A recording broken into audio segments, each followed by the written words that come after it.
kasi nung dumating naman ako sa relationship, nung dumating ako sa buhay ni Pampi, wala na talaga sila. So, nung dumating ako, kaya siguro hindi din naging mahirap yung transition namin to becoming friends. Maybe because I'm not the reason why they broke up. Right. Oo. Tapos at the same time, kasi mahal namin pareho si 3D. I got to love, yun nga yung sakit ko, Tito Boy. Pag nagmahal ako sobra, pati yung anak, minamahal ko na parang totoo kong anak. So, nung nakikita ko na nahihirapan yung bata dahil yung magulang niya kami, yung mga tumatayong nagbabantay sa kanya, hindi nagkakasundo, siya yung naaapektuhan. So, hanggang sa dumating sa point na unti-unting naging okay kami ni Jodes, ni Amor, hanggang sa... You call her Amor? I call her Amor. She's the Amor of my life. Yes. And she calls you? Madam. kasi yung time na po na sobrang naging close kami was the time po na siya, ang portrayal niya was Amor Powers. Correct. Oo. So, nung hanggang sa, doon po nag-umpisa na naging magkaibigan kami, hanggang sa it blossomed into this wonderful friendship na parang to the point na I consider her one of my best friends. And also, kung may problema ka, she's also one of the people na tinatakbuhan mo. Yes po, Tito Boy. Kasi po, yun nga po, I was diagnosed with bipolar disorder. And minsan po, yung psychiatrist ko, mahirap kontakin. So, masarap po yung may kaibigan ka that would listen to you, pero may perspective pa rin po ng doctor. At the same time po, But you go to her, no? Yes, I really go to her. And talagang nagpapa-acu-detox ako sa kanya because really it's relaxing po talaga. At isa siya sa kasal? Ano siya? Bridesmaid ko po siya. Actually po, nagbibiroan pa lang po kami dati. Nung dati po, she was joking around nung main picture kami ni Pampi na ready na ang gown ko. Sabi ko, huwag ka mag-alala, you'll be the one to first know. So nung nangyari nga na nag-propose si Pampi, isa po siya sa mga Ano ang reaksyon? She's so happy. Oh. Sabi niya, matagal na, actually siya din naman po, matagal na niyang inaantay. Inaantay. Kasi, paano ko ba explain? Kami ni Pampi kasi po, actually Pampi gave me a promise ring before that he would marry me after yung after ng annulment po nila ni Jody. Tapos finally, nung eto na nga po, yun yung nag-propose na siya sa akin. And when I told Jody, parang sabi niya na, Madam, kung alam mo lang kung gaano ako ka-happy kasi ang tagal nating inantay ito. At saka talking about pagbabalik sa pelikula, may sinasabi ka parati kay Jody? Yeah, sabi ko nga Anong sa sabi kanya, mo? sabi ko, Jode, sabi ko parang sabi ko, kung magbabalik ako na gusto ko ikaw kasama ko. Sabi ko, sama mo ko dun sa mga show. Kasi meron siyang mga movie na pinoproduce. Sabi ko, kahit na ako na yung kahit na ako yung mamasahe, kahit na ako yung mag-AP ako sa'yo doon, mag-staff ako, okay lang. Sabi ko, basta isali mo lang ako. sasama ako kahit na ako may pamasahe. Ako magbabayad ng sarili kong talent fee. Sama mo lang ako. Pero yan ang isang pelikula na hindi namin palalampasin. Di ba? Hindi ba, Atty. Ibarra? Atty. Ibarra, alam mo yan. Iwa, maraming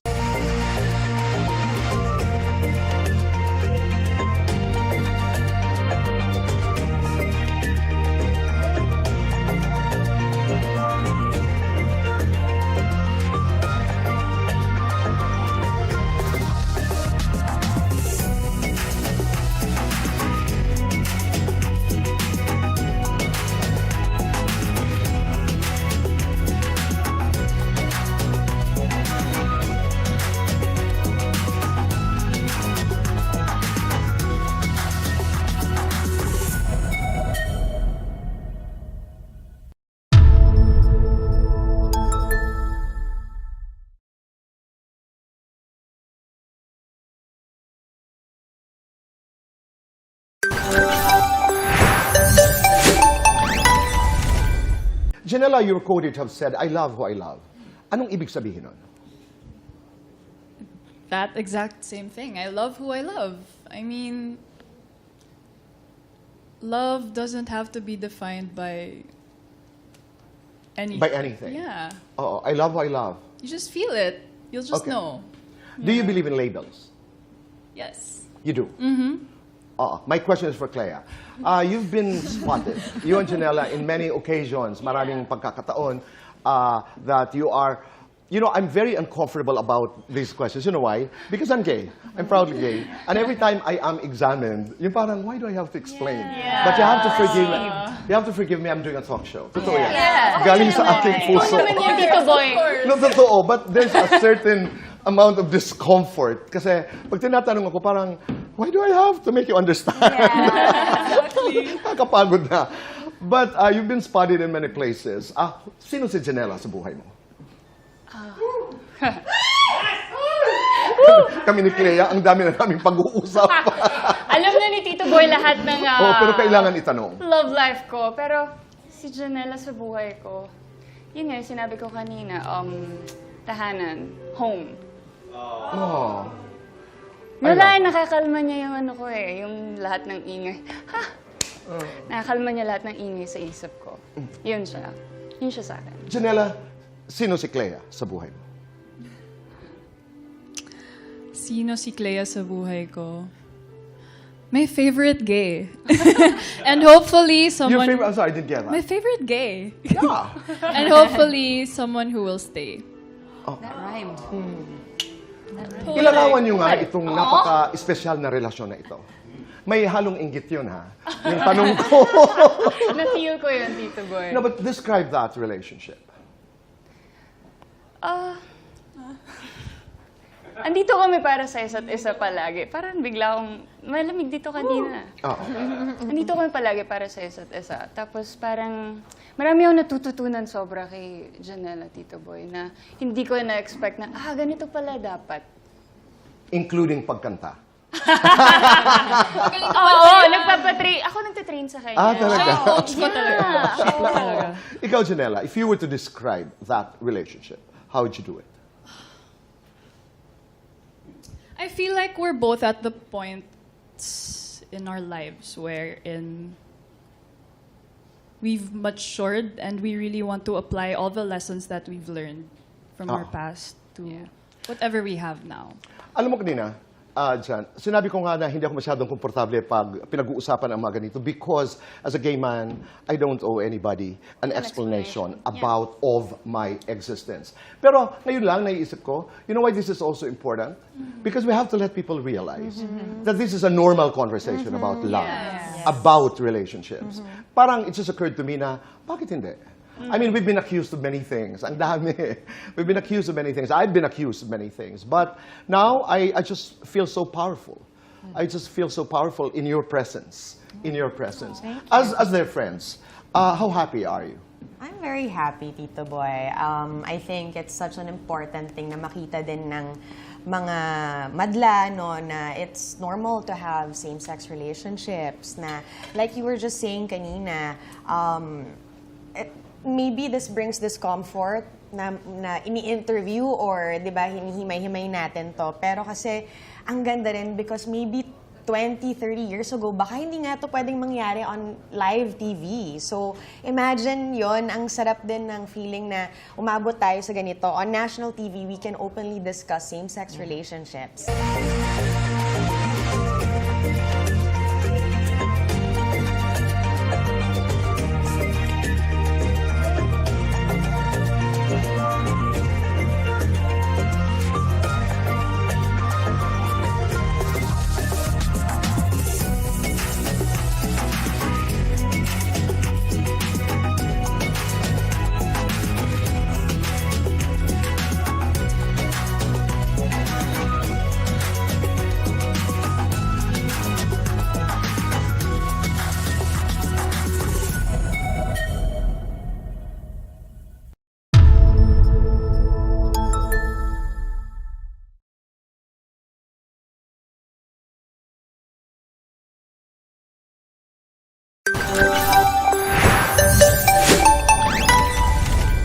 May iba tayo ng usapan. Sinasabi nila parati that it's very difficult to find real friends in show business. Is that true? Ako, Kuya Boy, tingin ko naman sa lahat ng industriya. Sa lahat? Yes. Oo, pero But who are your best friends? here in... I mean, sa buhay. Sa Mga buhay. taga-negosyo ba? Mga taga... Yung, actually, meron akong, konti lang yung friends ko, pero matatagal. Meron akong friends na simula grade 1 hanggang ngayon, kaibigan ko pa. But okay. yun ay classmate ko nung elementary pa, since grade 1. Kayo naman, Ami, you know, that's a wonderful circle of friends. So, sila LT. Oo. Paano niyo sila, Sandy, paano niyo nasusustain yung pagiging magkakaibigan niyo? Siguro yung yung respeto sa isa't isa, yung pare-pareho kami yung siguro yung magkakasing edad din kami halos. And at the same time, yung tipo namin, yung prinsipyo sa buhay, yung Wala ganyan. bang problema na halos, hindi halos, lahat kayo magaganda, lahat kayo mahuhusay? Salamat po. Oo, totoo. Isn't that a problem? Lahat sila mahuhusay. Ako yung, Uy, thank you. Uy, teka muna. Teka muna. It never became a problem. No, wala. Kayo ba ang tipo ng magkakaibigan? Sila Gina Alahar, di ba? Si Sandy, sino pa ba? Si Si Lorna. Lorna, Isabel Yes, Rivas, yes, di ba? oo, lahat. Are you the kind of friends na nagbibigay ng spasyo sa bawat isa? Or are you really close to each other? Close kami talaga, pero syempre, at the same time, alam mo, may kanya-kanyang buhay. May kanya-kanyang pamilya. Pero May regular meetings kayo? Do you regularly we see have each other? regular Bible study Okay. every Saturday. And then meron din kaming, ang tagal na natin hindi nagkikita. Simula na nag-pandemic, naging Zoom na lang yon. And then, gawin naman nating face-to-face to para hindi tayo nagkikita-kita Or magbe-birthday si ganito, o lika, wag ka nang maghanda, magpapatlak na lang tayo. Ang importante, magkakasama-sama That tayo. kind of a friendship. Kaya Yes, nasusustain, di ba? Pero nung panahon, nag-away ba talaga kayo ni Hilda Coronel?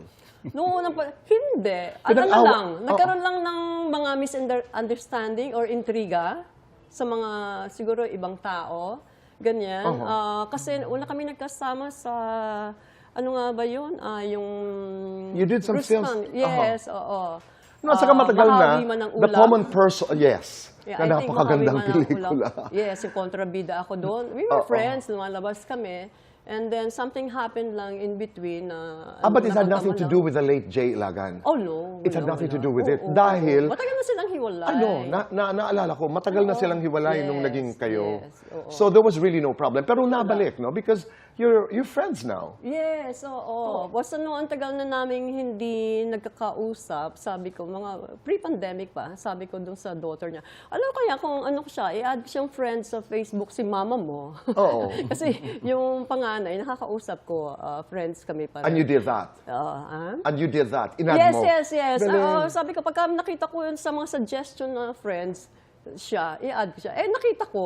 Sabi ko na, in-add ko. Sumagot naman kagad. Tapos nag-chat kami. Talagang, And then, wow, I was talagang really tuloy-tuloy happy. na. Ngayon ang tawag niya sa akin, my love. Di ba? Yes, my love, you're so beautiful. Ang ganda.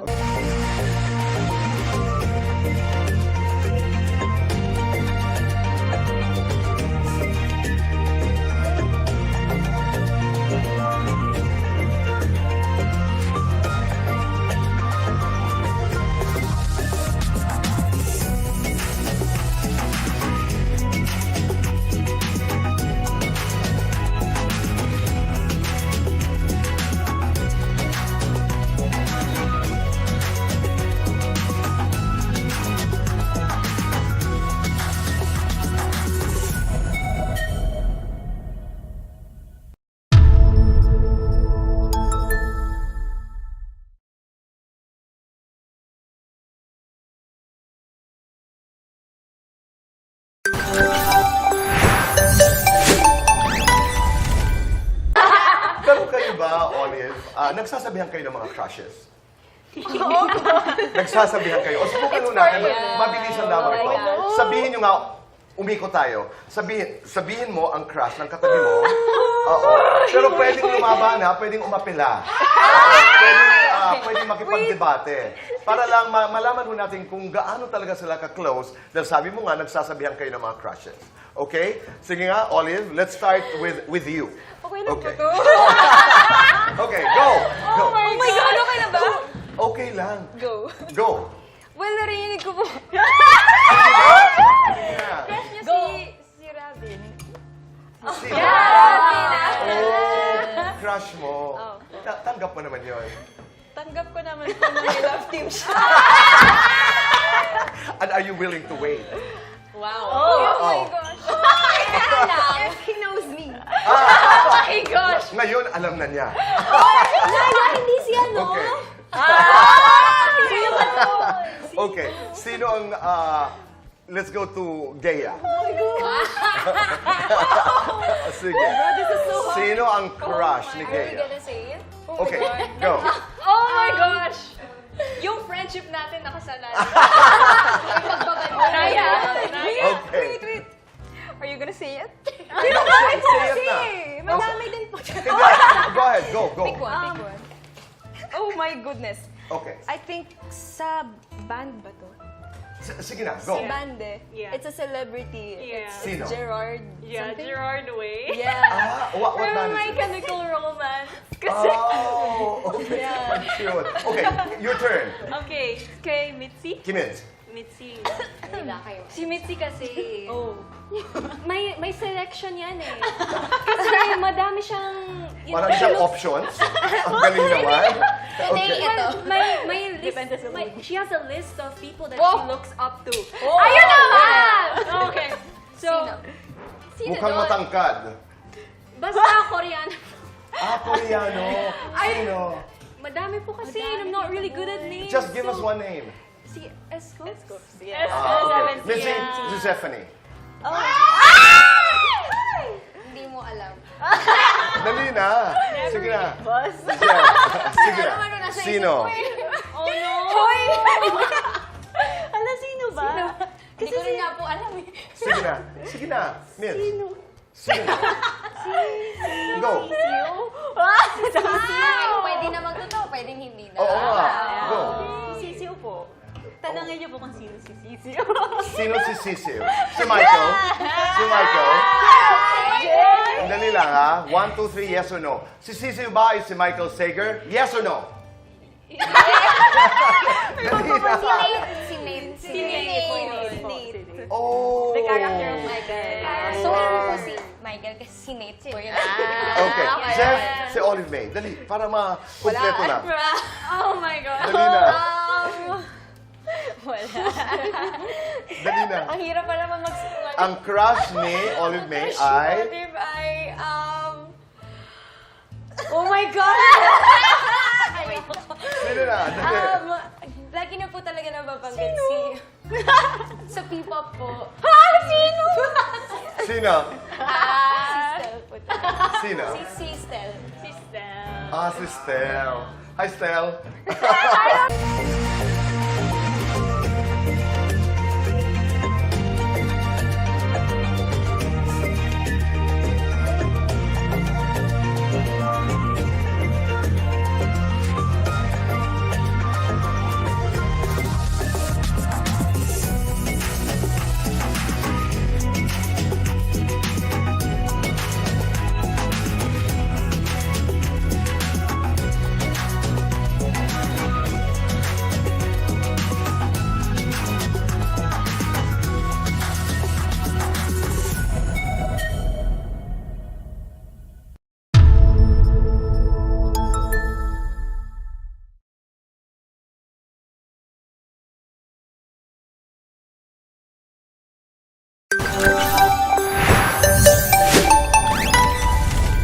Pag pinag-uusapan ng Home Along the Riles, ano yung pinaka-fondest memory ninyo? Ikaw, Clau. Go ahead. You first. Ano, sinasabi mo, ang ganda nga, pero tirador ng natuyo. Anong tuyo? Yes, Pag sinasabi nila, ang nagsushoot ganda mo, kami ate. ng kain scene kumakain kami na scene sa Riles, sa bahay. Di may handa yung mga tuyo, daing, danggit. Nabisugo, yun. Bisugo. Ang Dried gandang fish. babae, pero ubos yung set yung food. Sabi ni tatay, tirador. Ganda-ganda mo, pero ano, tirador ka naman ng mga dried fish. Yan ang sasabi ni tatay. Ah, Magandang Ako yung, title yung yan, di saya ba? sa set, Tito I'm Boy. sorry? Yung saya namin sa set. Lalo na yung mga scenes with Tito Babalu, Oh, Tatay Kevin, yung lagi lang tumatawa. As in yung buong production sa studio, tumatawa lang lahat yan. So kami ni Vandolph, kami yung mga batang maliliit na makukulit dun. Pero Ikaw lang yun. Pero nakakamiss. Iniisip lang natin yan si Tito Dolphy, nakakamiss. Paano nangyari, Boy 2, ang reunion na ito? actually dito, nag-umpisa, ito kasi, meron kaming parang pinopromote na product. I remember, hindi na namin mababanggit kung ano yung product na yun. Okay. Tapos sabi niya, let's think of something na, gawa tayo ng content, punta tayo sa Riles. May pinuntahan kami isang Riles sa Sukat. hawak-hawak namin yung product, Tito Boy. Tapos may ginawa kami nito. Tapos Gumagana sa nagulat mga kami, Riles. biglang napuno yung mga tao sa Riles. Tapos nag-viral. Tapos doon lang nag-start. And then after that, I think 2 weeks after that, eksakto, nagkaroon ng binyag yung anak ni Chris Mugi. Kuya Smokey. At Cassie. So hindi na siya busted kasi nagkaanak siya. Imagine, at Bill 51 Cosme. years old, nagkaanak pa, nakahabol, Bill Cosme! Let's go! That time, Tito, kasama naman namin doon sila Tita Nova, sila Tita Ses, Okay. mas dumami. Hanggang nagtuloy-tuloy na. So tuloy-tuloy. Hiningi ng publiko, kumbaga ang public nang humingi sa amin. Kumaga, show na yan. Gawin ng series yan. Gawin na. Kaya ako'y nagpapasalamat. Kumusta ang pagiging direktor? Ito, parang ako pa yung pinakatumanda. Sabi ko noon, Kuya Boy, dati yung buhok niya nandito eh. Tumas yung hairline! parang umi-epi na daw ako eh. Hindi, pero Tito Boy, yung totoo, masaya kasi nakumpleto namin yung Cosme family. Pero parang surreal lang na ako rin yung nag-a-action na ngayon. Tapos from end to end. Galing, nakaka-proud. Nakakatuwa, but at the same time, masaya. Tapos may halong lungkot kasi marami na rin nawala sa mga cast. Pero naging madali for me kasi naging very collaborative lahat. Gets. Talagang nagpakabagets. Gets. Yes. Gina Gia, yeah. Pag nanood kami itong Riles ngayon na hindi po remake, ano ang baon namin paglabas ng sinehan? Ano ang take-away namin dito? Lu? Then, I think, Hindi, ang baon niyo dito ay, of course, di mawala sa Riles, ang home along the Riles ng values about family. Pero ang baon niyo dito yung memories of your mga mahal sa buhay na have passed, na nawala na nagbigay ng malaking bagay sa buhay ninyo kung paano kayo ngayong sitwasyon na to. At the same time, Tito Boy, tissue, maraming tissue. maraming tissue. Kasi part nun, issue talaga. Tito Boy, yung pinagdaanan namin, it took us 2.5 years 2.5 Yeah, years. to mount it. Because Tito Boy, nung nakikita namin yung mga little steps on social media, it started there. Na may buhay pang sunog baga. Sumabot sa buhay, Tito Boy, na inanap namin lahat ng mga taong, oo nga, no, dapat kumpleto lahat. Chloe, ikaw. Lalo na ikaw na only daughter ni Mang Kevin. Oo. Ano yung takeaway, palagay mo? At saka, how was the dynamics noong panahon ni Tito Dolphy nung, di ba, the only girl in the Cosme family? Yes, ganun pa rin. Hanggang ngayon, nabubuli pa rin ng mga kuya at ng mga bata. At minsan, sumasama ang loob sa mga bagets kasi feeling nila mas matanda sila sa akin. No, pero really, na yun na wala na si tatay. Alam mo yun, yung tatawa kami ng tatawa, tapos biglang, alam mo yun, alam namin na nandyan yung presensya ni tatay, kasama namin. Tapos biglang tatahimik kami, tapos parang, ayun na, magiging sentimental na naman lahat. Yung ganyan, magiging emotional na naman. Ang gusto lang talaga namin is yung pasayahin yung tao, ibalik yung values sa bahay ng bawat Pilipino. Na matandaan ng Pilipino na ang Home Along the Riles, the Reunion, the Cosmes ay ang pambansang pamilya pa rin. Yun lang ang gusto lang namin. I hear you.